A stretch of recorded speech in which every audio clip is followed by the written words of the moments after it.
Hello दोस्तों, आपका स्वागत है रेलवे की पाठशाला पे। और दोस्तों आज के इस वीडियो में हम बात करेंगे कुछ महत्वपूर्ण तत्व जो हैं आधुनिक आवर्त सारणी के, उनके अयस्क के बारे में कि उनके अयस्क कौन कौन से होते हैं और उनके क्या क्या उपयोग पूछे जाते हैं। तो दोस्तों आपने बहुत सारे क्वेश्चन देखे होंगे, मैं पिछले साल के जो क्वेश्चन करा रहा हूँ उनमें कि बहुत सारे पूछे जाते हैं कि ये किस तत्व का अयस्क है और उनके उपयोग भी पूछ ले जाते हैं कि सोडियम का क्या उपयोग होता है या पोटेशियम का। तो सारे आज इस वीडियो में हम कवर करेंगे। ये 20-25 मिनट का वीडियो होगा जिसमें हम पूरी जो एलिमेंट है लगभग जो भी इंपॉर्टेंट है, जो इनके पूछे जाते हैं कार्य और कहाँ कहाँ उपयोग होते हैं वो हम करेंगे। तो चलिए दोस्तों वीडियो को शुरू करते हैं। इससे पहले कि आप हमारे वीडियो की भावना में खो जाएं, चैनल को अभी सब्सक्राइब कर दीजिए, इस वीडियो को लाइक कर दीजिए। तो चलिए दोस्तों शुरू करते हैं इस वीडियो को। जो पहला जो तत्व है वो है हाइड्रोजन। अब देखिए हाइड्रोजन है ये इनसोल्यूबल होता है वाटर में, यानी कि ये पानी में अघुलनशील होता है, पानी में घुलता नहीं है। पहली बात तो ये। दूसरी, इसका उपयोग रॉकेट फ्यूल के रूप में किया जाता है, यानी कि रॉकेट के ईंधन के रूप में किया जाता है। हाईएस्ट कैलोरीफिक वैल्यू होती है इसकी। अब देखिए कैलोरीफिक वैल्यू होती क्या है। कैलोरीफिक वैल्यू का मतलब ये होता है दोस्तों कि 1 ग्राम अगर हम किसी चीज़ को जलाएंगे तो हमको कितनी रोशनी, वो कितनी ऊर्जा वो देगा, ठीक है, यानी कि कितनी ऊष्मा देगा, ठीक है, कितनी जूल हमको ऊर्जा देगा वो। तो यहाँ पर हाइड्रोजन होता है ना, उसकी हाईएस्ट कैलोरीफिक वैल्यू होती है और 1 ग्राम अगर हम हाइड्रोजन को जलाएंगे तो 145 किलो जूल ऊर्जा हमको प्राप्त होती है।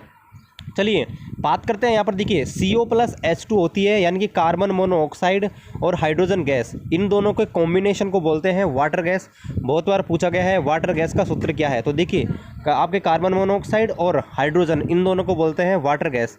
दूसरा है दोस्तों CO+N2, यानी कि कार्बन मोनोऑक्साइड प्लस नाइट्रोजन, इन दोनों को बोलते हैं प्रोड्यूसर गैस। ये भी आपको ध्यान रखना है। चलिए बात करते हैं अगला जो यहाँ पर है इसका इंपॉर्टेंट चीज़ हाइड्रोजन के बारे में। देखिए हाइड्रोजन है आपके क्या करता है, यहाँ पर असंतृप्त वसा, आप जानते हैं असंतृप्त वसा होती है ना, उसको संतृप्त वसा में बदलने के लिए हाइड्रोजनीकरण विधि अपनाई जाती है, यानी कि हाइड्रोजन के साथ उसको गर्म करते हैं। जब किसी असंतृप्त वसा को हम हाइड्रोजन के साथ निकल की उपस्थिति में दोस्तों गर्म करते हैं तो हमको संतृप्त वसा प्राप्त हो जाती है। यानी कि दोस्तों होता क्या है, वनस्पति तेल आते हैं ना, आपने देखे होंगे बहुत सारे, तो वनस्पति तेल को वनस्पति घी में बदलने के लिए हम क्या करते हैं, हाइड्रोजन को निकल की उपस्थिति में उसमें मिला देते हैं। तो दोस्तों जो आपका जो भी प्लांट ऑयल होता है, वनस्पति तेल होता है दोस्तों, वो घी में बदल जाता है, बटर में बदल जाता है। चलिए आगे देखते हैं लिथियम के बारे में। दूसरा जो एलिमेंट है दोस्तों लिथियम है। अब देखिए लिथियम है वो लाइटेस्ट मेटल है। लाइटेस्ट का मतलब सबसे हल्का तत्व है आधुनिक आवर्त सारणी में। तत्व नहीं, सबसे हल्का धातु है, ठीक है। मैंने आपको क्वेश्चन भी कराए थे, जो टॉप 100 क्वेश्चन कराए थे आधुनिक आवर्त सारणी के, उसमें आपको कराया था कि आधुनिक आवर्त सारणी का सबसे हल्का जो धातु है वो दोस्तों है लिथियम, और सबसे भारी धातु दोस्तों क्या है, ऑस्मियम। आपको ध्यान रखना है। लिथियम का उपयोग हमारी जो मोबाइल की बैटरीज होती हैं दोस्तों उसमें किया जाता है। आपने देखा होगा लिथियम की बैटरीज आती हैं। इसके अलावा दोस्तों मैं आपको और बता दूं, जो रिचार्जेबल बैटरी होती है ना, जो भी रिचार्जेबल बैटरी होती है जिनका अलग अलग उपयोग होता है दोस्तों, वो निकल की, कैडमियम की और लिथियम की, तीनों की बनी हो सकती हैं। और दोस्तों इसके बाद हम बात करते हैं कृत्रिम जो गति प्रेरक होता है। अब देखिए कृत्रिम गति प्रेरक होता क्या है। ऐसे जो लोग होते हैं जिनके हार्ट की प्रॉब्लम होती है दोस्तों, उनकी क्या होती है, जो आपके हृदय की धड़कन है ना, वो मेंटेनेंस करने के लिए पेस मेकर एक यंत्र होता है दोस्तों, उसको लगाया जाता है। वो दोस्तों करता क्या है, आपकी हृदय की धड़कन कम ज़्यादा है ना, उसको मतलब मेंटेन करता है, संतुलित करने का काम करता है। तो दोस्तों उसमें निकिल और कैडमियम का उपयोग किया जाता है, ये आपको ध्यान रखना है। कृत्रिम गति प्रेरक होता है, उसमें पहले निकिल और कैडमियम का उपयोग किया जाता था बैटरी का, उसके बाद में अब प्लूटोनियम का उपयोग होने लगा है। चलिए बात करते हैं अगला क्वेश्चन। अगला जो क्वेश्चन है वो सोडियम से रिलेटेड है। अब देखिए सोडियम और आपके पोटेशियम दोनों की खोज आपके हेम्फ्री डेवी ने की थी। किसने की दोस्तों, हेम्फ्री डेवी ने। और इसका पुराना नाम था दोस्तों नेट्रियम, इसलिए आप जानते होंगे सोडियम को रासायनिक प्रतीक होता है वो हम Na लेते हैं, क्योंकि दोस्तों नेट्रियम इसका नाम होता है, नेट्रियम, इसी से इसका नाम है सोडियम यहाँ पर लिया गया है। सोडियम का दोस्तों अयस्क होता है जिसको बोलते हैं चिली साल्टपेटर। बहुत बार क्वेश्चन पूछा जाता है चिली साल्टपेटर किसका अयस्क होता है, आपको ध्यान रखना है, सोडियम का अयस्क होता है चिली साल्टपेटर। और दोस्तों यहाँ पर सोडियम का एक और अयस्क होता है जिसको बोलते हैं बोरेक्स। कई बार बोरेक्स का सूत्र पूछ लिया जाता है, तो दोस्तों बोरेक्स का सूत्र होता है Na2B4O7.10H2, यानी कि 10 जल के अणु होते हैं, 10 क्रिस्टलन जल के अणु उसमें होते हैं। और पायरेक्स कांच बनाने में इसका उपयोग किया जाता है दोस्तों। पायरेक्स कांच होता है वो तापरोधी होता है। तापरोधी का मतलब टेम्परेचर को रोक देता है, टेम्परेचर को आने नहीं देता है। चलिए अब हम बात करते हैं अगला जो है वो है सोडियम थायोसल्फेट, ठीक है, सोडियम थायोसल्फेट होता है दोस्तों, इसका सूत्र आपके होता है ये सोडियम ये सूत्र नहीं है, ये तो अम्लीय लवण का सूत्र है। सोडियम थायोसल्फेट होता है दोस्तों, वो सोडियम का ही आपके लवण होता है। इसका उपयोग स्टूडियोज़ में फोटोग्राफिक में फ़ोटो को स्थायी करने में किया जाता है, यानी कि फ़ोटोग्राफी जो होती है दोस्तों उसमें फ़ोटोज़ को स्थायित्व प्रदान करने के लिए सोडियम थायोसल्फेट का उपयोग किया जाता है। अब चलिए बात करते हैं पोटेशियम तत्व के ऊपर। पोटेशियम दोस्तों इसका नाम होता है कैलियम, इसलिए आपने देखा होगा पोटेशियम होता है तो उसको के से प्रदर्शित करते हैं, तो ये जो नाम आता है दोस्तों यहाँ से लिया जाता है। इसका एक अयस्क होता है जिसको बोलते हैं इंडियन साल्टपीटर, यह आपको ध्यान रखना है, बहुत बार पूछा जाता है इंडियन साल्टपीटर दोस्तों किसका अयस्क होता है, तो आपको ध्यान रखना है ये होता है पोटेशियम का। इसका दोस्तों एक और अयस्क होता है जिसको बोलते हैं कार्नोलाइट। कार्नोलाइट का सूत्र होता है दोस्तों KCl MgCl2 और 6H2, यानी कि आपके पोटेशियम क्लोराइड, मैग्नीशियम क्लोराइड और 6 जल के अणु उसमें होते हैं कार्नोलाइट में। और दोस्तों मोस्ट फेमस जो फिटकरी होता है, फिटकरी में भी आपके पोटेशियम पाया जाता है। फिटकरी का सूत्र होता है दोस्तों K2SO4 Al2SO4 और 24H2, यानी कि आपके पोटेशियम सल्फेट, एल्युमिनियम सल्फेट और 24 जल के अणु। पूछ ले जाता है कि यहाँ पर जो आपके जो फिटकरी होता है उसमें कितने जल के अणु होते हैं, तो आपको ध्यान रखना है 24 होते हैं। अब देखिए एक और चीज़ आपको ध्यान रखनी है, गन पाउडर का नाम आपने सुना होगा।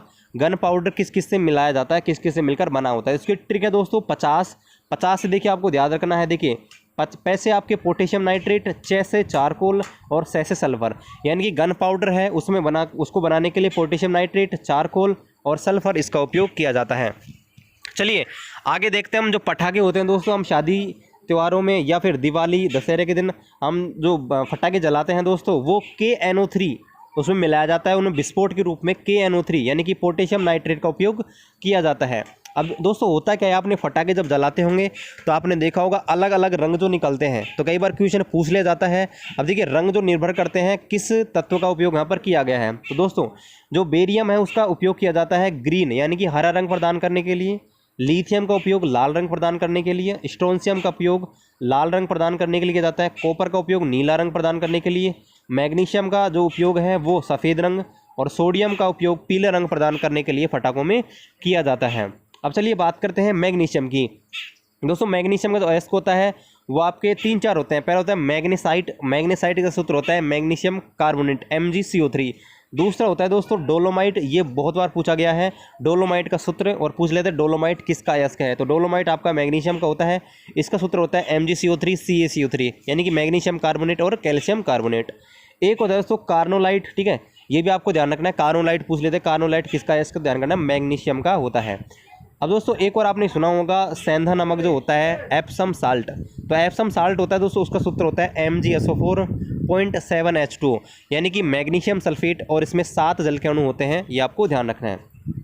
अब देखिए कुछ यौगिक देख लेते हैं यहाँ पर मैग्नीशियम के। देखिए पहला जो यौगिक होता है इसको बोलते हैं सोरेल सीमेंट, यानी कि आपने देखा होगा दांत अगर किसी के टूट जाते हैं, ठीक है, तो जो नकली दांत लगाए जाते हैं डॉक्टर के द्वारा, तो वहाँ पर बीच बीच में आपको देखे होंगे आपके दांतों में वहाँ पर मसाला भरा जाता है, देसी भाषा में अगर बोलें तो, यानी कि दांतों के बीच में वहाँ पर जो भी पदार्थ भरे जाते हैं वो आपके होते हैं सोरेल सीमेंट। क्या होते हैं दोस्तों, सोरेल सीमेंट, और इसको जो सूत्र होता है दोस्तों होता है MgCl2.2H2। इसके अलावा दोस्तों आपने देखा होगा कि कई बार क्वेश्चन पूछ जाता है कि अगर किसी, आपने देखा होगा कैल्शियम ऑक्साइड होता है, बिना बुझा हुआ चूना है, उसके अंदर अगर हम यहाँ पर कार्बन डाइऑक्साइड छोड़ देते हैं तो उसका रंग दूधिया हो जाता है दोस्तों। वो इस वजह से होता है क्योंकि वहाँ पर आपके मैग्नीशियम हाइड्रोक्साइड बन जाता है, यानी कि दूधिया रंग होता है, वो आपको ध्यान रखना है। यहाँ पर एक क्वेश्चन पूछ जाता है कि मिल्क ऑफ मैग्नीशिया होता है वो क्या होता है, तो मिल्क ऑफ मैग्नीशिया सोडियम वो आपके मैग्नीशियम हाइड्रोक्साइड को बोलते हैं, ठीक है, MgOH2 का होल ट्वाइस 2 इसका सूत्र होता है। इसका उपयोग दोस्तों एंटीसिड के रूप में भी किया जाता है, यानी कि इनो आप जानते होंगे, एसिडिटी यानी कि अम्लता पेट में जब हो जाती है तो उसको दूर करने के लिए आपके गैस निवारक के रूप में, एंटीसिड के रूप में यहाँ पर इसका उपयोग MgOH का उपयोग किया जाता है। आपने इनो का नाम सुना होगा, इनो में क्या होते हैं दुर्बल क्षारों का उपयोग किया जाता है। इसके अलावा दोस्तों यहाँ पर इसका उपयोग एनालिसिस के रूप में किया जाता है, यानी कि दर्द निवारक दवाएँ बनाने में किया जाता है, ट्रैंक्विलाइजर्स यानी कि तनाव रोधी दवाइयों बनाने में किया जाता है, और एंटी हेलमेंटिस यानी कि कृमि निवारक या कृमि विनाशक के रूप में किया जाता है, यानी कि आपने देखो कृमि हो जाते हैं बहुत सारे, ठीक है, तो उनको मारने के लिए भी आपके इसका उपयोग किया जाता है। चलिए अब बात करते हैं कैल्शियम की कि कैल्शियम क्या क्या काम आता है और कैल्शियम के कौन कौन से अयस्क हैं। तो कैल्शियम के अयस्क देखिए आपके डोलामाइट होता है, एप्सिड्स होता है और आपके जिप्सम होता है, पीओपी होता है। तो इनके सूत्र आपको ध्यान रखना है। देखिए पहला आपको जिप्सम का सूत्र इंपॉर्टेंट है, बहुत बार पूछा गया है जिप्सम का सूत्र। तो दोस्तों जिप्सम का होता है कैल्शियम सल्फेट और 2H2O। मैं आपको बहुत जल्दी एक PDF दे दूंगा जिसमें इंपॉर्टेंट आपके जो भी रासायनिक सूत्र होते हैं किसी भी आपके यौगिकों के, वो मैं बना रहा हूँ, ठीक है। उसमें थोड़ा टाइम लगेगा तो मैं उसको बहुत जल्दी आपको दे दूंगा। 50 से ऊपर मैं आपको दूंगा उसमें, जो कि इंपॉर्टेंट है, बार बार एग्जाम में पूछे जाते हैं, ठीक है। तो एक होता है पीओपी और जिप्सम होता है, दोनों फर्क ये होता है दोस्तों, आपका पीओपी होता है ना उसमें तो आधा जल का अणु होता है और आपका जिप्सम होता है उसमें जल के 2 अणु होते हैं, बस आपके कैल्शियम सल्फेट तो दोनों में ही होता है। इसके अलावा दोस्तों यहाँ पर जो यहाँ पर एस्बेस्ट है वो आपके अग्नि विरोधी पदार्थ होता है जिसका सूत्र होता है कैल्शियम सिलिका ऑक्साइड और मैग्नीशियम सिलिका ऑक्साइड, ये आपको ध्यान रखने हैं। चलिए अब देखते हैं इसके यौगिक कौन कौन से हैं। तो पहला दोस्तों होता है कैल्शियम ऑक्साइड जिसको बोलते हैं बिना बुझा हुआ चूना। पूछ लेते हैं, बिना बुझा हुआ चूना होता है दोस्तों, उसका सूत्र लिखिए तो आपको ध्यान रखना है कैल्शियम ऑक्साइड CaO, इसको बोलते हैं बिना बुझा हुआ चूना, या इसको क्विक लाइम भी बोलते हैं, क्विक लाइम अंग्रेजी में, ठीक है। दूसरा दोस्तों होता है CaOH2, इसको बोलते हैं भिजा हुआ चूना, या इसको बोलते हैं मिल्क ऑफ कैल्शियम, यानी कि कैल्शियम का दूध, ये आपको ध्यान रखना है। तीसरा दोस्तों होता है CaCO3 कैल्शियम कार्बोनेट, इसको लाइम स्टोन बोलते हैं, यानी कि मार्बल, या इसको चूना पत्थर भी बोलते हैं, ये आपको ध्यान रखना है।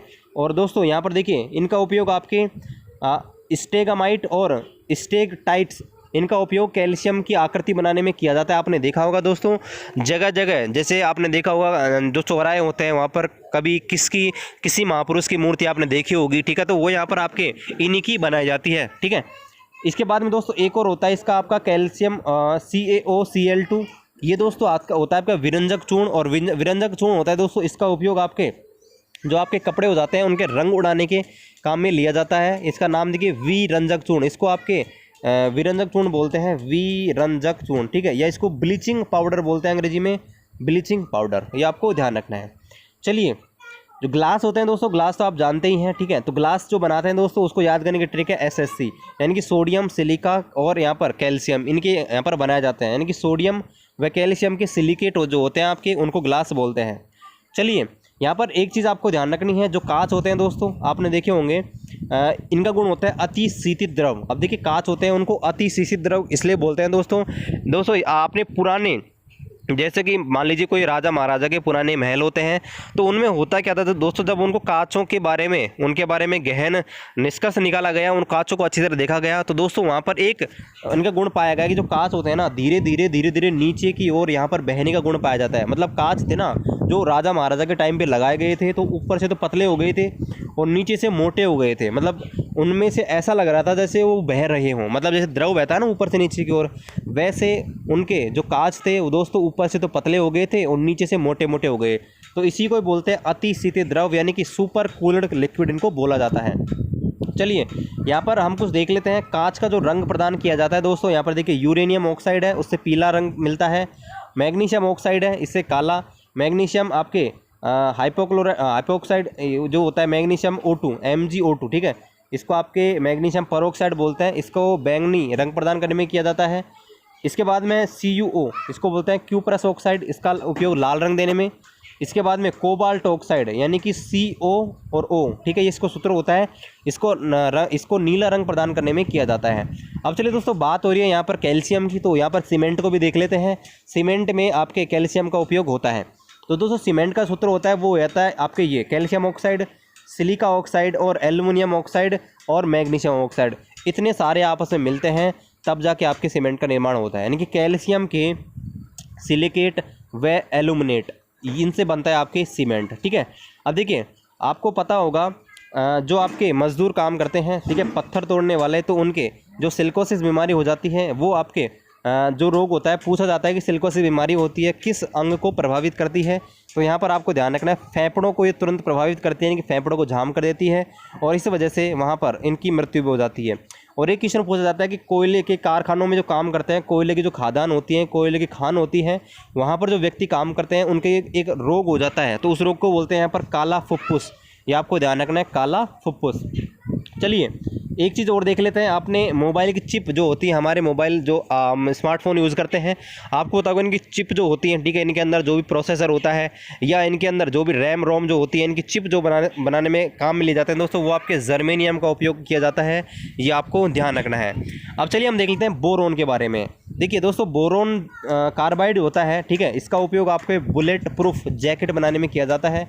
यानी कि आपने देखा होगा आर्मी के जवान कई बार बुलेट प्रूफ जैकेट पहनते हैं, या कोई नेता जो होता है कहीं अगर किसी दूसरी जगह जा रहा होता है जहाँ पर उसको खतरा होता है उसकी जान का, तो बुलेट प्रूफ आपके जैकेट पहन के जाता है।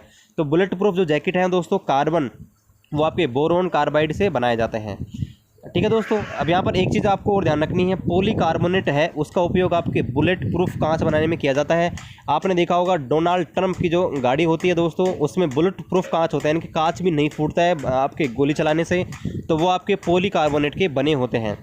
अब देखिए यहाँ पर आपको एक चीज़ और ध्यान रखनी है। देखिए वैसे तो पृथ्वी का जो आपका सबसे कठोरतम पदार्थ है दोस्तों, वो होता है हीरा, ठीक है, लेकिन हीरा प्राकृतिक होता है। अगर आपसे पूछे कि प्राकृतिक तत्व प्राकृतिक पदार्थ कौन सा है जो कि सबसे कठोर है, तो आपको ध्यान रखना है हीरा होता है। लेकिन आपसे ऐसे पूछे कि मानव के द्वारा कृत्रिम से बनाया गया कौन सा पदार्थ होता है सबसे कठोर होता है, तो ये होता है आपके वर्टेजाइट बोरोन नाइट्रेट। क्या होता है?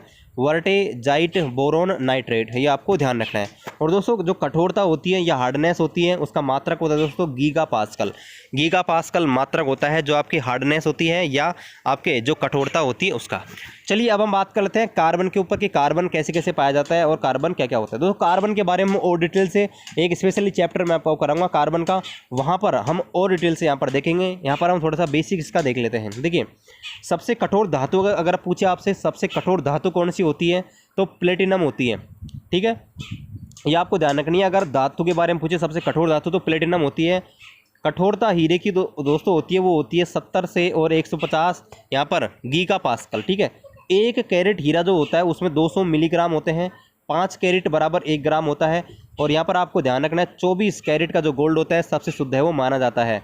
और इसके अलावा 10 ग्राम जो आपके 10 ग्राम जो मात्रा होती है इसको 1 तोला बोला जाता है। जनरल भाषा में 1 तोला आपके 10 ग्राम के बराबर होता है। दोस्तों इनके बारे में डिटेल से मैं आपको बताऊंगा, हीरा, ग्रेफाइट और फुलरिन के बारे में, ठीक है। फिलहाल आप थोड़ा थोड़ा देख लीजिए इनके बारे में। देखिए ग्रेफाइट होता है, इसको काला शीशा भी बोलते हैं।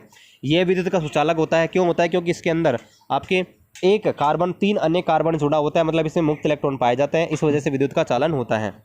नाभिकीय संयंत्रों में इसका मंदक के रूप में उपयोग होता है। मंदक का मतलब रासायनिक अभिक्रियाओं को धीमे करने में इसका उपयोग होता है। चलिए बात करते हैं फुलरिन की। फुलरिन की जो खोज थी वो दोस्तों R.E. इस्माइली ने की थी। इसका उपयोग होता है कैंसर की जांच में किया जाता है। ये एक पिंजरानुमा संरचना पाई जाती है। अब देखिए बात करते हैं कार्बन का एक और यहाँ पर रूप होता है, इसको बोलते हैं चारकोल।